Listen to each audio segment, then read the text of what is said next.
Salut à tous, bienvenue dans cette nouvelle vidéo avant-match du match de Rennes PSG. Demain Rennes PSG, comme vous le savez, il va falloir retrouver le goût de la victoire après donc deux matchs sans victoire, un match nul contre le dernier du championnat et une défaite 4 buts à 1 contre Newcastle, qui est certes une bonne équipe mais qui n'est pas non plus l'équipe la top 1 favorite, parce que si tu en prends 4 contre Newcastle, je sais pas combien tu en prends contre City, contre le Real, contre le Bayern, etc. Donc voilà.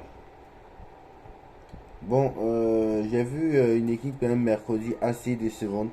Donc voilà, je pensais que ça avait changé, mais apparemment non. Euh,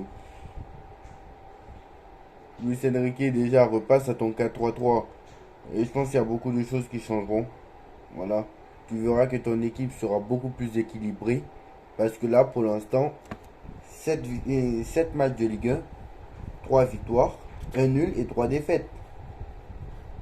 Non, pardon, j'ai dit n'importe quoi. 3 victoires, 3 nuls et une défaite. 7 matchs de Ligue 1. On est en Ligue 1, on n'est pas en Première Ligue, on n'est pas en Liga, ni en Serie A, ni en Bundesliga. 7 matchs, 3 victoires, 3 nuls et une défaite. Une défaite contre Nice, qui est leader du championnat et qui a, je crois, gagné encore celui qui a ouvert, donc qui a ouvert le bal. Nice a un match d'avance. Nice a joué aujourd'hui, je crois. Oui, Nice a joué aujourd'hui. Nice a joué aujourd'hui à 17h. Et Nice a gagné 1-0 contre Metz, donc Nice s'installe à la première place. Une défaite contre Nice. Deux matchs nuls contre Lorient et contre Toulouse, qui sont à l'heure actuelle 16e et 12e. Je l'ai dit hier. Donc après, il n'y avait pas les accélérateurs devant. Donc est-ce que tu as la capacité de t'imposer? Non, pas vraiment. Euh, une défaite contre Nice, deux matchs nuls. Un match nul contre le dernier du championnat, Clermont. Bon, qui est repassé avant-dernier, parce que Lyon a encore perdu la semaine dernière. Comme vous savez, Lyon a encore perdu. Et Clermont a pris un point. Donc du coup, ils sont repassés avant-dernier. Alors que j'aurais dû rester dernier d'ailleurs. Donc voilà, il va falloir vite se réveiller, parce que les points, va pas va falloir les lâcher, hein. Les points contre double. Il y a 34 journées. Là, on a 7 journées de championnat. Il reste plus. Là, on va dire, après ce week-end-là, il y aura la trêve internationale. Comme vous savez, on va débriefer les matchs de l'équipe de France. Et s'il y a d'autres gros matchs durant la trêve, on les débriefera aussi. Mais je pense pas. Ensuite, il y aura donc la trêve internationale. Ensuite, on sera de retour au Paris Saint-Germain. Et ensuite, il y aura d'autres matchs. Donc voilà, il va falloir vite se mettre au niveau, parce que honnêtement, c'est catastrophique. Parce que trêve internationale, après la trêve, ça va vite s'enchaîner. Et tu vas avoir deux fois le Milan AC. Déjà, ta Rennes, où il va falloir confirmer. Parce que c'est pas si simple de battre Rennes. On l'a vu dans les historiques. Donc voilà, l'équipe de Rennes, c'est l'équipe qui a le plus battu le PSG sur QSI. C'est la bête noire du PSG sur QSI, Rennes. Donc voilà, je me souviens, tous les coachs ont perdu contre Rennes de toute façon. Tous les coachs. Tous les derniers coachs qui sont passés, à part Luis Enrique, bien sûr, parce qu'il n'a pas encore joué contre eux, mais tous les derniers coachs qui sont passés ont perdu contre Rennes. Je ne sais même pas si même Laurent Blanc n'a pas perdu contre Rennes. Je crois que Laurent Blanc, si Laurent Blanc a perdu contre Rennes.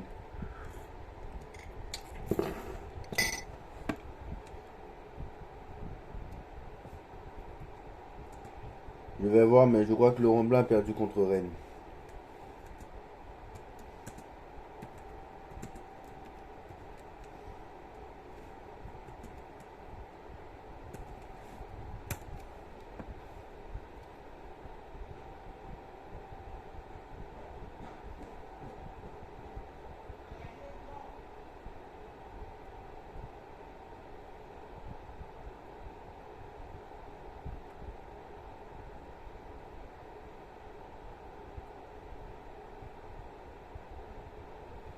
Donc voilà. Donc moi je suis assez inquiet pour le Paris Saint-Germain quand même parce que honnêtement voilà. Donc voilà. La dernière fois qu'on a gagné à Rennes, c'est en 2018 sous Thomas Tuchel 3-1. Et même ce match-là, ça avait très mal commencé. Donc j'ose dire, et là encore on était en pleine bourre vu qu'on sortait de, je crois, 5 victoires en 5 matchs. On sortait d'une défaite à Liverpool et après on a gagné à Rennes 3-1. C'était ce match-là. Donc voilà. C'est quand Tourelle a commencé avec 14 victoires en 14 matchs. Mais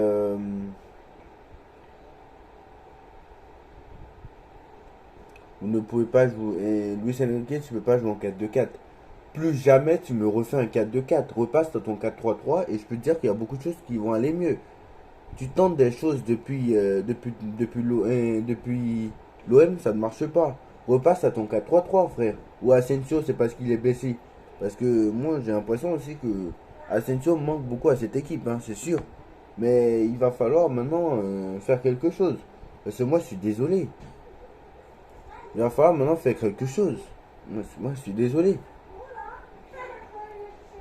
Bon, maintenant, on va parler de la conférence de presse parce que sinon, la vidéo va durer 1 heure. Bon, déjà, bon, donc il a pris la défense de Mbappé. Je me souviens qu'il y a 2 ou 3 semaines dans cette même salle, on m'a demandé ici que ici on est ici on était Kylian dépendant, Mbappé dépendant. Mais ici il y avait une Mbappé dépendance en fait parce qu'il vient de marquer 7 ou 8 buts. Maintenant vous me demandez ce que Kylian doit faire parce qu'il n'a pas marqué tous ces derniers matchs. Il faut être un peu plus normal. Il est à 100%. Les joueurs passent par différents états tout au long de la saison. C'est ni Superman ni quand il marque 8 buts et ce n'est pas un joueur ce n'est pas un joueur normal quand tu ne marques pas. Tout n'est pas blanc ou noir, il y a du temps et des nuances. Il y a le temps, il y a tout le temps des nuances, il dit. Kylian est un joueur vital et déterminant pour nous, c'est un joueur décisif. Mon objectif en tant qu'entraîneur est de mettre en valeur ses atouts et qu'on voit pas ses défauts. Moi, ses défauts, il y en a beaucoup. Hein. Ses défauts, moi, il y en a pas mal. Hein, parce que ces temps-ci, Mbappé, c'est pas trop ça. Hein, parce que moi, je peux vous dire que même Haaland, non, non, pas Haaland.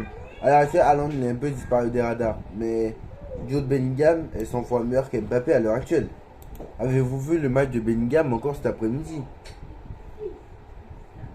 Donc encore Riolo, hein, Riolo qui nous dit ce matin, qui nous dit encore Riolo qui a fait un coup de gueule sur l'état de forme de Mbappé, comme si le mec, si je sais pas, les journalistes des RMC, vraiment c'est n'importe quoi. Et lui, et on lui demande sur Dembélé, il nous dit, tu ne te souviens pas de la passe décisive contre l'OM? Le problème des journalistes, c'est c'est que ce soit tout négatif, tout positif. Je suis content des performances d'Ousmane. Je ne crois pas qu'il faut mettre la pression sur les joueurs. Quand on perd avec 4 attaquants, c'est la faute de l'entraîneur. Je sais que ces règles, je sais ce que sont les règles du jeu. Félicitations Luis Enrique, t'as compris maintenant. Je crois que t'as compris que tu n'as pas le droit de mettre 4 attaquants. Non mais je suis désolé, il peut pas mettre 4 attaquants, même contre n'importe quelle équipe. Parce que rappelez-vous de ce qu'a dit Deschamps. Deschamps. Deschamps a toujours dit, et là je suis d'accord avec lui. Vous allez me dire, oui, Deschamps c'est plus un entraîneur défensif qu'offensif. J'en ai rien à foutre. Même Guardiola qui était un entraîneur. Je l'ai déjà dit, même Guardiola qui est un entraîneur offensif. Même Hansi Flick, même Jürgen Klopp, même Nagelsmann n'a jamais joué, même Tuchel n'a jamais mis 4 offensifs en même temps. Ils font plus ça. Tuchel au début il a essayé, il a arrêté. Ils font plus ça maintenant, ça n'existe plus dans le football moderne. Tu n'as plus de milieu de terrain. Déjà que tes milieux sont faibles, tu ne peux pas. Même, tu vois que. J'aurais pu en parler. Tonali. C'était quoi les milieux de Newcastle? Tonali. Longstaff. Tonali. Longstaff. Et je crois qu'ils ont tous marqué en plus les milieux de Newcastle. Tonali, Longstaff, Guimarães, t'arrives même pas à rivaliser. Est-ce normal? Et là, tu veux jouer avec 4 attaquants. Déjà, avec 3 milieux, tu as du mal. Mais avec 3 milieux, bon, tu as du mal.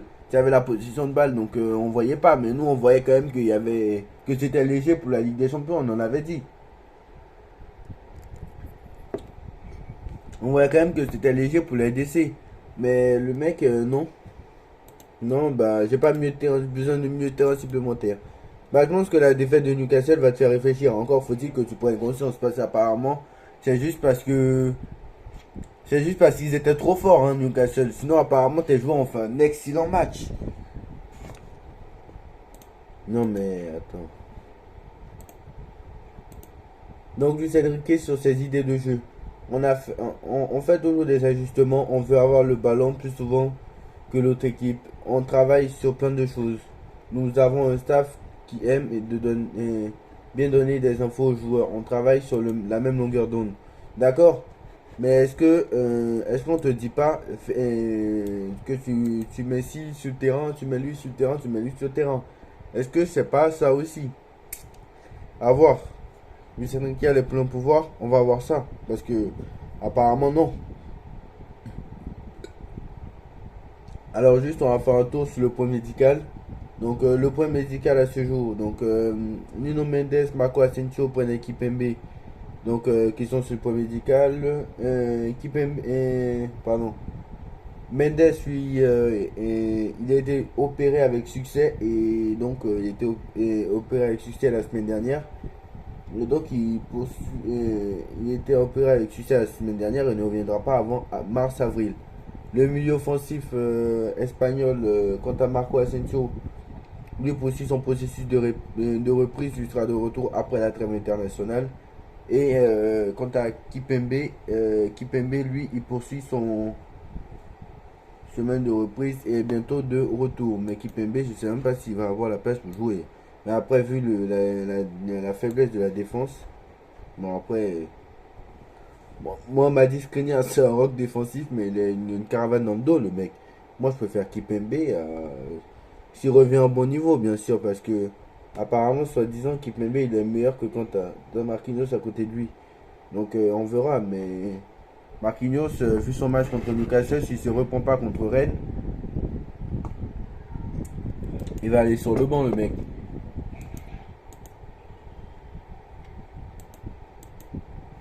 Euh, donc voilà.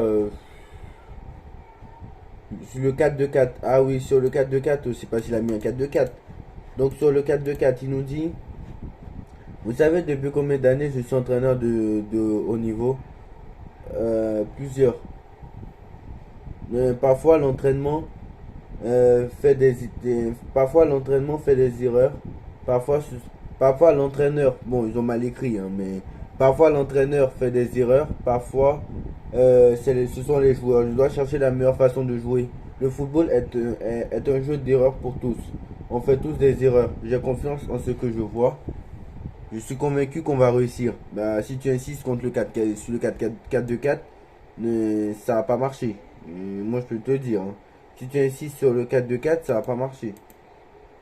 Donc, ah oui, ça aussi. Alors ça, j'adore, hein.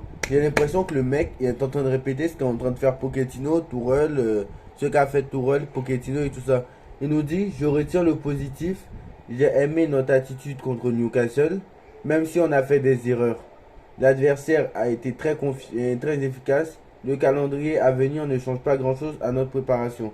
Donc le mec ne se remet pas en question, quoi. Parce que le mec est en train de nous dire qu'il a aimé l'attitude. Il a aimé l'attitude. D'accord.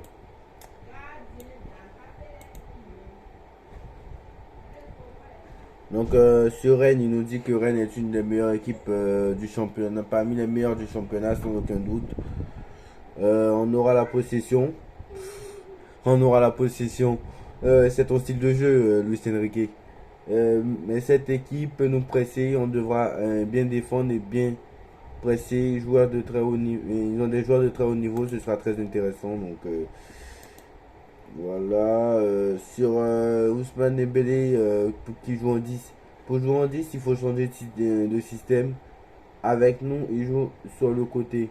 Joueur très complet, idéal pour un entraîneur avec ma philosophie. Il était bon contre Newcastle, je suis très heureux de lui et son attitude.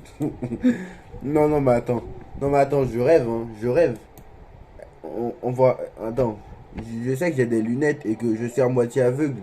Mais j'abuse, hein. Je sais que j'ai des lunettes, hein. Mais on doit pas voir les mêmes matchs, Luis Enrique. Je pense que tu dois mettre des lunettes comme moi. Je suis très heureux de son attitude, peut-être hors du terrain. Et encore faut-il que ce soit hors du terrain, parce que la soirée de MMA de la dernière fois, après le match 0-0 contre le dernier, joueur très complet, idéal pour un entraîneur avec ma philosophie. Non, non, moi, il a été bon contre Newcastle. Alors moi, si Dembélé était bon, mais si Dembélé a été bon, alors là, alors je sais que Dembélé, ça n'a pas été le plus mauvais sur le terrain, hein, c'est sûr. Mais quand même, il était bon contre Newcastle, faut arrêter, faut arrêter, faut arrêter. Il était bon contre Nouveau Château. D'accord.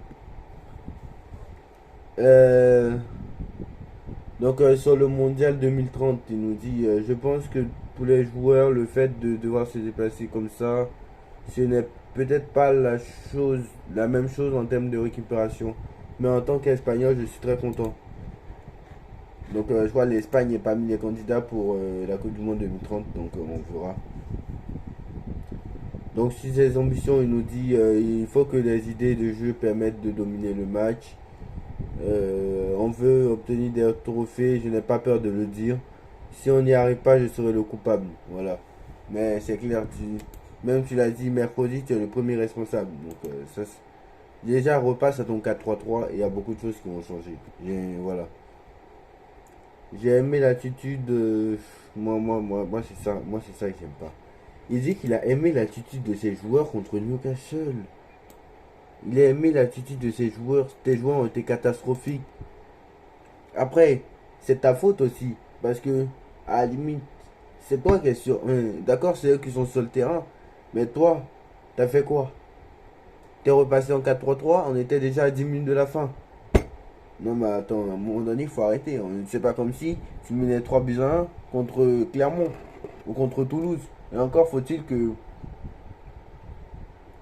Et même ça, quand tu reviens, c'est un miracle. Il est repassé en 4-3-3 à 3 buts à 1, le mec. J'ai aimé l'attitude de mon équipe contre Newcastle. Il nous dit, on a fait ce qu'on fait normalement après un match. On a analysé en profondeur, on a vu ce qu'on peut améliorer. Le résultat ne reflète pas du tout la différence entre les deux équipes. Les erreurs nous ont coûté des buts. Résultat atypique. Dans ma carrière, j'ai perdu quelques fois sur des grosses marges. Mais là, c'est un match étrange. J'ai aimé l'attitude de mon équipe. J'ai bien aimé mon équipe. Je me demande vraiment si c'est Luis Enrique qui a parlé ou si c'est pas lui, quoi. Parce que j'ai peur que vraiment ce soit. Non, le mec, c'est incroyable, quoi. Il a tout aimé dans ce match, apparemment. Bon, il n'a pas dit qu'il a tout aimé, mais j'ai aimé l'attitude. Moi, j'ai pas aimé l'attitude, justement. Le comportement de Mbappé contre Newcastle, c'est catastrophique. J'ai pas peur de le dire. Donc voilà, bravo, hein, donc pas de revenir en question. Bah apparemment tout va bien, hein, défaite contre Newcastle, défaite contre Nice, match nul 0-0 contre le dernier, victoire 4-0 contre Marseille qui n'avait pas de coach sur le banc, euh, victoire contre l'OL qui est bon dernier, victoire contre Lens qui n'avançait plus, même si Lens ça va mieux maintenant. Donc 0-0 contre Toulouse qui est 15e, je crois, c'est une 12e. Et 0-0, 1-1 contre Toulouse qui est 12e et 0-0 contre Lorient qui est 16e. Défaite 3-2 contre Nice qui a encore gagné cet après-midi. Bref, mais apparemment tout va bien, hein. Bref, voilà. Donc la compo d'équipe de demain. Donc apparemment il devait repasser maintenant à son 4-3-3. Donc là on va voir demain maintenant si vraiment il y a beaucoup de choses qui changeront. Parce que apparemment il devrait repasser à son 4-3-3. Donc Donnarumma dans les buts, Hakimi à droite, Marquinhos, Skriniar dans l'axe, Hernandez à gauche, Marquinhos axe droit, Skriniar axe gauche. Et Hernandez, j'insiste, hein, il va rester jusqu'au mois de mars au moins. Parce que Nuno Mendes est blessé jusqu'au mois de mars. Emery à droite, Vitinha à gauche, Ugarte en centrale, Colomani dans l'axe, Mbappé à gauche, Dembélé à droite. Donc en fait c'est la même compo que contre Dortmund. Voilà. Donc c'est la même compo que contre Dortmund. Voilà. En tout cas, voilà. Je ne suis pas remis en question. Bah, apparemment, Lucien Riquet est bien content du match contre le Nouveau Château. Tu aurais pu en prendre 6 ou 7 d'ailleurs. Hein. Ça aurait pu tourner autrement, mais tu aurais pu en prendre 6 ou 7. Mais bon, voilà. Apparemment, tu es content. Hein. Bah, bref. Voilà. Donc, moi, je suis très inquiet pour la suite. Mais en tout cas, on verra demain s'il y a des changements déjà avec son 4-3-3. Voilà. Dites-moi en commentaire ce que vous en pensez. On like, on partage, on commente, on s'abonne. Et on se retrouve très très vite pour une nouvelle vidéo. Tchuss.